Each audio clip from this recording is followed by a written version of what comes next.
Hello, friends. It is now November 12th, 13th. It's November 13th. And I've fallen behind a little bit on my Cozy November challenge because the last few days I've been so busy. You were such a good girl today. Oh, yeah. You're such a brave little kitty.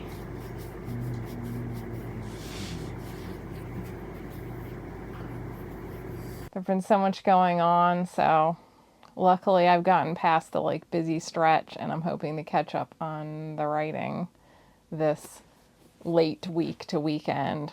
I can't wait. But this evening, I'm just gonna get cozy. I have my cozy sweater that looks like a sort of sophisticated jacket. I love this sweater because it looks kind of more upscale than it feels. And I had a request from one person to talk about how video games inspired my writing. And since I'm trying to do more casual videos in November so that I can focus on writing, I thought that's a fun topic to just hang out, talk about, we're just friends having a chat, because I definitely have been inspired by video games. I've made a lot of references to them on the channel. And it all started for me. I was aware of video games prior to this, of course. We did not have a Nintendo. We had an Atari that my dad got used from a guy at work when everybody else had a Nintendo. And, Atari is not that inspiring for writing for most people, probably. But when Super Nintendo came out, much to my utter and complete shock, my parents surprised us with a Super Nintendo for Christmas. Super Nintendo came with Super Mario World. And for months, we were just playing Super Mario World. We didn't get any other games. There was no budget for other games. We didn't know about other games. It didn't even occur to me that you could buy or should buy other games for it. It was just kind of wow, we got this thing and now we can play Super Mario World forever. And then one day, one sacred day, our friends brought over a copy of Final Fantasy IV, which was called Final Fantasy II at the time, for the Super Nintendo. But you guys, I will never forget that day till the day I die. The first time that I saw a JRPG compared to the Mario games, it was what is this? They were already kind of a little bit into the game, so we were just watching them play and I didn't really know what was going on.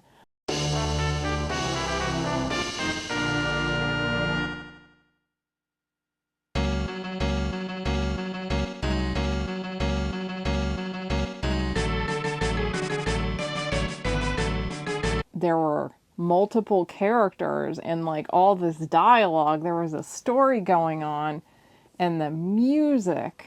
Really, to this day, if I am stressed out beyond belief, if I put on the soundtrack to Final Fantasy IV, it's like therapy.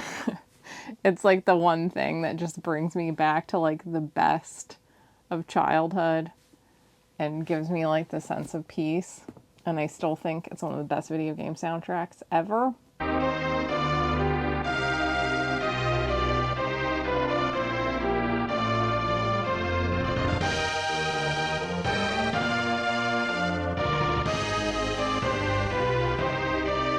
But you might wonder, okay, soundtrack, great. The game had characters and the storyline, great. But did that actually have any influence on your writing? And early on, it absolutely did. For starters, I had a whole year where pretty much all that I did was write goofy Final Fantasy fanfic and make Final Fantasy board games, because I could only play the game when my friends brought it over their copy. I couldn't actually afford the game. I think I spent my allowance on renting it a couple times, which meant I would only get so far in the game before we had to return it to Mega Movies. Back in the early 90s, it cost $45 to get a used copy of Final Fantasy II, which in Modern money, I think, is like $100 or something, and that was like, I did not have $100. Only at Christmas could I come up with that kind of money. So in child time, it felt like it took me about 500 years to acquire the money to buy my own copy of Final Fantasy II. It was probably like 5 months or something, but I remember it as like the most agonizing, torturous period of life that could be imagined. Like I would just get on the couch and just like melt in front of my mom. Like if I can't have Final Fantasy, I don't have any will to live. And we went to visit my grandparents in Texas, and they gave me some money at the end of the trip, so I was finally able to buy it, like, surprise. Now, Final Fantasy II, the plot of it is that there are, like, 4 towns that have, like, a big old crystal. And the big old crystals, I don't know, they keep, like, the peace in the world. I actually don't even remember exactly what the crystals do. It doesn't even seem important. Just like it's extremely important that the crystal stays put in the town, but the bad guys keep showing up and stealing the crystal.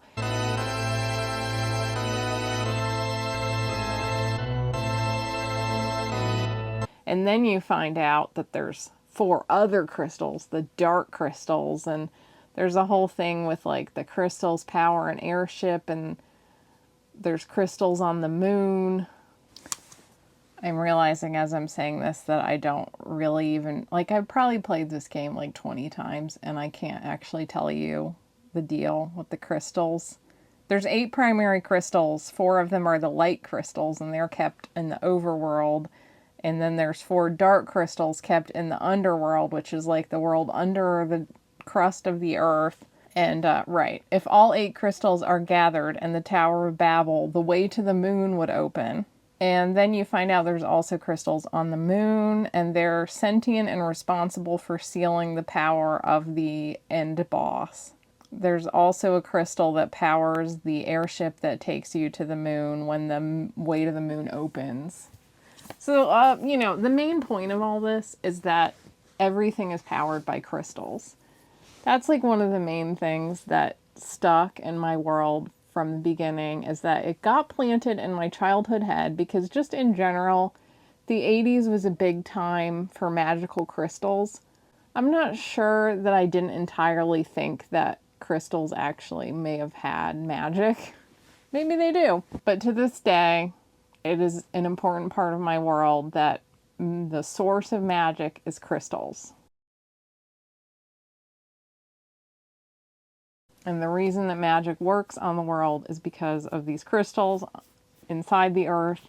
You can mine them. Some of them are extra powerful, and the most powerful people have one of the great crystals, which is so obviously drawn from Final Fantasy, having like these super important crystals that sit in a special room in some of the most pivotal towns. But once I got into Final Fantasy, I played a lot of JRPGs in the 90s, pretty much all of the ones that came out in the US that I could get my hands on. So there was just ended up being kind of like a general JRPG vibe to my world, where there's often kind of like a mix of medieval fantasy and like a little more, slightly more modern fantasy. The world vibe of a JRPG, like, if you've ever played one, it often has this certain, like, it's a little bit medieval, but it's a little bit like post-industrialized, because I think they like to have like a board where you're walking around in like a factory or something.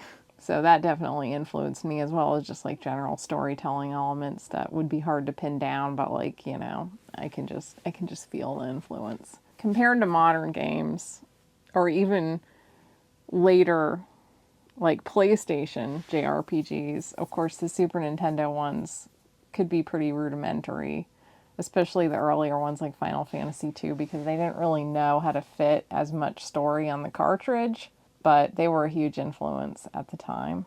I remember one that really stuck with me in the moment was Breath of Fire 2, there was this character that was like a plant guy, and for about like 2 seconds I was like really hot for this plant guy, so I created a plant guy in my world too that was just a total ripoff of this character. And he didn't really stick. I didn't really keep up with the plant guy, but that's just the kind of thing that you get into when you're a teenage girl sometimes. Like, there was a point in the 90s where everybody realized that like everything had like a hot girl for boys to be into, and we're like, oh, in the sake of gender balance, maybe we should also have like a muscular guy for the ladies. And in fact, while there are ladies who just want the muscular guy, there's also a substantial block of ladies who are just like, who's the weirdest character? Who's like the weirdest looking dude? Who's the pretty plant man? Then we got to Final Fantasy VI, aka 3 in America. And that game had just as much of an impact on me as the other Final Fantasy. Particularly, I was really into the character of Setzer, the airship pilot, who was a gambler. He was a womanizer. Honestly, he's kind of an asshole, but then you find out that he has a tragic past, and the tragic past was the part that really sealed the deal for me, because I was such a sucker for a tragic past. Also, I just liked his character design because he had like long white hair and like a big piratey coat. And, that was a vibe. So I totally ripped off Setzer Gabbiani to make my character Det Ariani, who is still in the story to this day and is still one of the most pivotal characters in the whole story, except originally he was just a straight up ripoff of Setzer, and then within like a year's time I had completely changed him into his own character that basically bore no resemblance to Setzer anymore. But that was his origin story, is that he was just a ripoff of Setzer. And I was generally to have good luck ripping off video game characters to make the most important characters in my story, because we can now fast forward to many, many, many years later. Dade was playing Grand Theft Auto San Andreas, and I really like the character of Woozie Moo, the blind Chinese gangster. I don't really know why, because, like, objectively, Woozie is not, like, that amazing. But there was just something about him. The Grand Theft Auto games have really good voice acting and, like, pretty good writing. And he's kind of, like, has a like, a very normal guy aspect about him, except the situation of being a blind Chinese gangster who can somehow drive race cars. I think I have a real thing for like a guy with a really normal personality, but in a really bonkers situation. Hold on. You trying to tell me you can't swim? Seriously, when I'm in the deep water, it panics me. Plus, I'm terrified of eels and squid and seaweed. So I ended up watching Dade play like all of San Andreas just because I had a weird crush on Woozie, and then I was like, I have a lot of organized crime going on in my story in the city of Atlantis, especially like these merchant families. It's always implied that Atlantis is kind of this corrupt place, and I thought it would be fun to write in a Woozie type character into the story. So he became my character Alfred, and Alfred became as important a character as Det. In fact, I would say that Det and Alfred might be the two most important characters in the whole story, and they basically just started off as two video game characters that I just kind of fanficked into my story. Which is it's a little embarrassing to admit that, honestly. Another game that I ended up drawing a lot from without even like fully realizing it until later was Civilization. Now, Civilization is the game that I play when I'm like really stressed out. And I got into Civilization when I first met Dade, and he lived in this little apartment. And, we were first dating and we didn't really have a lot of money. So a lot of times our dates were just kind of like hanging out in a broke kind of way. And one day he was like, hey, you want to try out Civilization? And I was like, sure. And pretty soon it was like, this is not a date. This is like, you go away. You go away and I'll play Civilization for like until my eyes are so dry that you can hear my eyelids rasping across them. I was hooked instantly, and I can't remember what version of Civilization this was. It was a while ago, but ever since then, I've loved Civilization.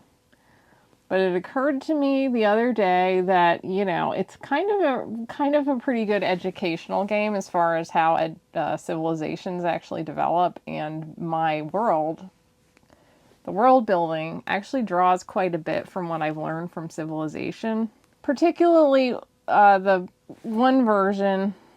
So if anybody out there is a super Civilization fan, you can remind me what version this was, but there was one version that I really liked where you could do like a culture bomb, and if you suddenly like you built up a cultural civilization, then your culture would be so amazing that like neighboring cities that the enemy had created would just decide to join your civilization because your culture was so great. And part of the plot line in my fantasy world is that the sort of bad guys realize that culture is like a really powerful way to gain control, like propaganda and entertainment, all of that sort of thing. Basically, they learn how to do a culture bomb, like in Civilization. Not quite to the point where neighboring cities will join them, but, they get a lot of control over the world based on culture, and I think that playing that version of Civilization gave me, like, a really strong appreciation for how important culture is. I think that Civilization is actually like a great game to play if you're a fantasy writer and you write like fantasy that has any kind of like large epic civilization building element, because it's a really fun game and you kind of pick up some good little ideas from it. And of course, I played so many games over the years. I've had so many characters or just, little ideas that I picked up.